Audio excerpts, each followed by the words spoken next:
Students, আজকে আমাদের আলোচনার বিষয় পাংচুয়েশন অর্থাৎ বিরাম চিহ্ন। কোনো সেন্টেন্সের অর্থ পরিষ্কারভাবে ফুটিয়ে তোলার জন্য পাংচুয়েশন ব্যবহৃত হয়। আপনি যদি পাংচুয়েশনের সঠিক ব্যবহার না জানেন, তাহলে যখন আপনি কিছু লিখছেন ইংলিশে বা বাংলায়, তখন দেখবেন এই পাংচুয়েশন মার্কসগুলো ঠিকঠাক না বসালে মানেটা অনেক চেঞ্জ হয়ে যায়। বলার সময় আমরা কি হয়, নিজেরা বলি, তখন যেখানে যেমনভাবে থামার দরকার সেখানে আমরা থামি, কিন্তু যখন লিখব সেক্ষেত্রে কিন্তু থামার ব্যাপার থাকে না।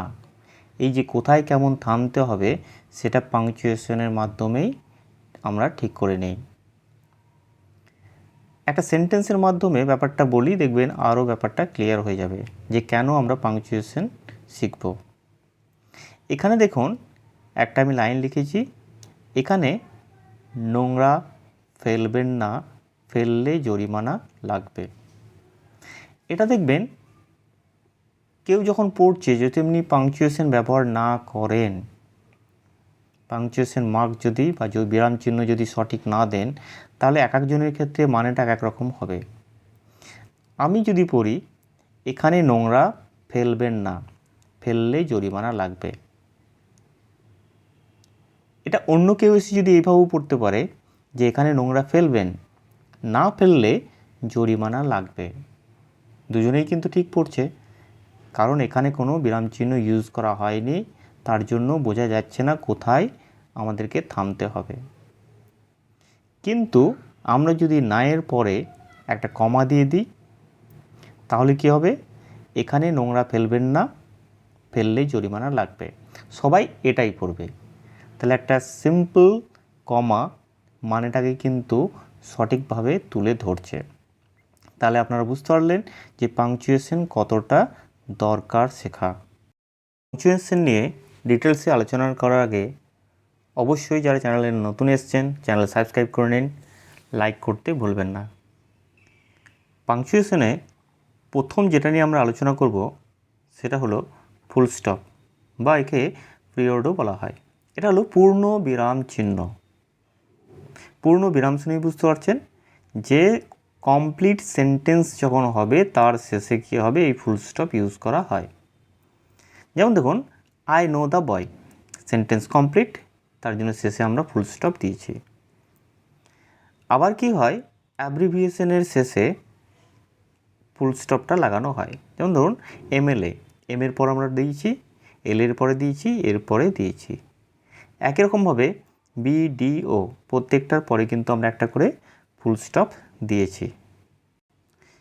নাম্বার 2, কমা। কমার চিহ্নটা আপনি এখানে দেখতে পাচ্ছেন। সব থেকে কম সময়ের জন্য বিরাম চিহ্ন হিসাবে এই কমার ব্যবহার করা হয়। কেমনভাবে ব্যবহার করা হয় এগুলো? অনেকগুলো একই পার্টস অফ স্পিচ ব্যবহৃত হলে সেগুলোর মাঝে কমা দেওয়া হয়।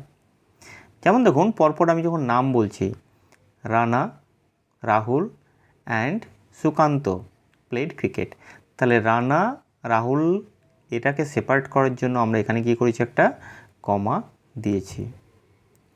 কোনো শব্দ যখন রিপিট করা হয়, তখন রিপিট করার দুটো সেন্টেন্সের মাঝে, দুটো ওয়ার্ডের মাঝে আমরা কমা দেব। যেমন দেখুন, I will never never meet him, দুটো নেভার আছে, তার জন্য একটা প্রথম নেভারের পরে আমরা কমা দিয়েছি। এই কমা নাউন অথবা প্রোনাউন অথবা ফ্রেজ ইন অ্যাপোজিশনের মাঝে বসে। যেমন Arun, comma my friend, comma is a doctor, এখানে ফ্রেজ ইন অ্যাপোজিশন হিসাবে কমাকে ব্যবহার করা হয়েছে। ইয়েস বা নো যখন আমরা ইউজ করব, তখন সেই ইয়েস এবং নোকে মূল সেন্টেন্স থেকে পৃথক করতে কমা দেওয়া হয়। যেমন ইয়েস আই নো হিম, তাহলে ইয়েসটাকে পৃথক করার জন্য ইয়েসের পরে আমরা একটা কমা দিয়েছি। অ্যাবসলিউট কনস্ট্রাকশনের পরে কমা ব্যবহার করা হয়। এক্সাম্পলটা দেখুন, তখন বুঝতে পারবেন। The sun having Ryzen we left the place, এখানে রাইজেনের পরে আমরা এখানে কমাটা দিয়েছি। এই কমা কি হয়, কোটেশন যখন স্টার্ট হয় তার ঠিক আগে কমা দেওয়া হয়। যেমন হি সেড, তারপরে যখন কোটেশন স্টার্ট করছি I can sing a song, তো কোটেশন স্টার্টের আগে সেডের পরে আমরা একটা কমা দিয়েছি। নাম্বার 3তে আছে সেমিকোলন। সেমিকোলন মানে কমা এবং কমার মাথায় একটা ফুল স্টপ। কমার চেয়ে বেশি এবং ফুল স্টপের থেকে কম সময় বোঝানোর জন্য আমরা এই সেমিকোলনকে ইউজ করি। কনজাংশন দ্বারা, ধরুন কোনো সেন্টেন্স আছে যেখানে কনজাংশন ইউজ করা হবে, কিন্তু কনজাংশন যদি যুক্ত না করি সেক্ষেত্রে আমরা সেমিকোলন দিতে পারি। যেমন to err is human, to forgive is divine, এখানে দুটোর মাঝে দেখুন আমরা এখানে সেমিকোলন দিয়েছি। কিছু কিছু ওয়ার্ড আছে যেমন বিসাইডস, দেয়ারফোর, অলসো, এগুলো দিয়ে যখন কোনো বাক্যাংশ শুরু হচ্ছে তখন সেই ওয়ার্ডটার ঠিক আগে আমরা কি করব, এই বিসাইড, দেয়ারফোর বা অলসো ওয়ার্ডের ঠিক আগে আমরা কি করব, একটা সেমিকোলন লাগাবো। এটা কিন্তু ভালো করে মনে রাখতে হবে। নাম্বার 4-এ আছে কোলন। সেমিকোলনের চেয়ে বেশি থামতে গেলে কি হয়, কোলন ইউজ করা হয়। এটা যদি মনে না রাখতে পারেন তাহলে আরও একটা জিনিস বলি, as follows, the following, thus, এর পরে কি হয়, কোলন বসে।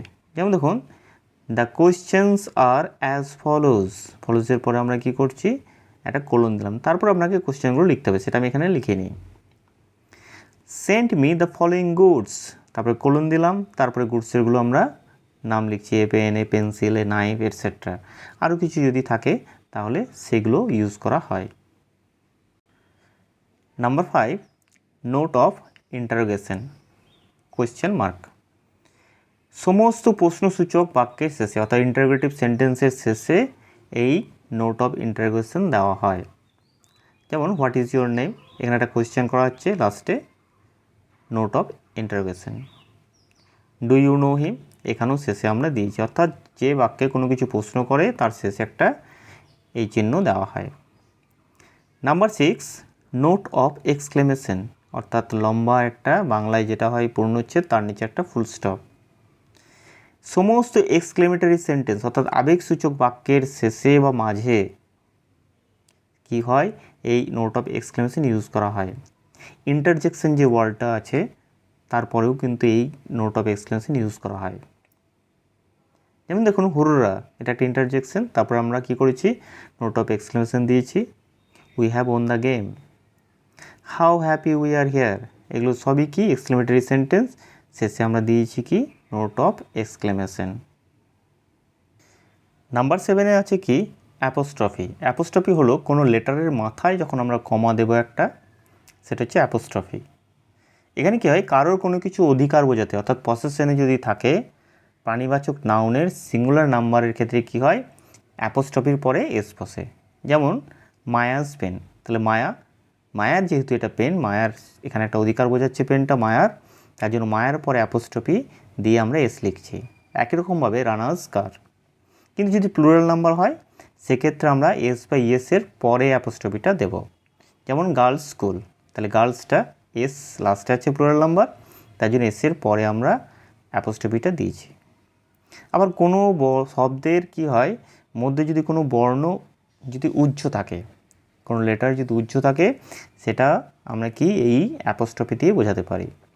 যেমন ডিডন্ট, কিন্তু পুরো ওয়ার্ডটা কি ডিড নট, এখানে ওটাকে আমরা উজ্জ করেছি। ক্যান্ট অর্থাৎ ক্যান নট, ক্যানের পরে এন ওটাকে আমরা এখানে কি করেছি, অ্যাপোস্ট্রফির মাধ্যমে উজ্জ করেছি। Number 8, dash. ড্যাশ হচ্ছে একটা লম্বা দাগ।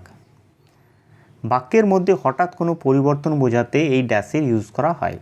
যেমন ধরুন হি ইজ গুড বাট, এবার একটা পরিবর্তন আসছে, ভালো বলছি তারপরে কিন্তু তার একটা খারাপ জিনিস বোঝাচ্ছি, হঠাৎ করে সেন্টেন্সের পরিবর্তন করছি, তখন আমরা একটা ড্যাশ দিয়েছি, তারপর কী লিখেছি, এ গামলার, সে ভালো কিন্তু সে জুয়ারি। হাইফেনের আকারটা ড্যাশের থেকে একটু ছোট, একে ছোট ড্যাশ বলা হয়। এগুলো দেখবেন কম্পাউন্ড যে ওয়ার্ডগুলো হয় সেখানে ইউজ হয়। যেমন মাদার ইন ল, মাদারের পরে আমরা কি দিয়েছি, হাইফেন দিয়েছি, তারপরে ইন, আবার হাইফেন, তারপরে ল। একই রকমভাবে বাদার ইন ল, এক্ষেত্রে কী হয়, হাইফেন ইউজ করা হয়। নাম্বার 10 হচ্ছে ইনভার্টেড কমাস।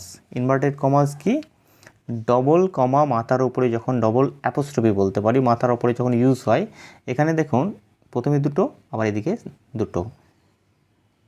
বাক্যের মধ্যে কোনো কিছু উদ্ধৃত হলে সেক্ষেত্রে আমরা ইনভার্টেড কমা ইউজ করি। ন্যারেশন চেঞ্জের যে ডাইরেক্ট স্পিচ, সেখানে এগুলো ইউজ করা হয়, আপনারা আগেও দেখেছেন।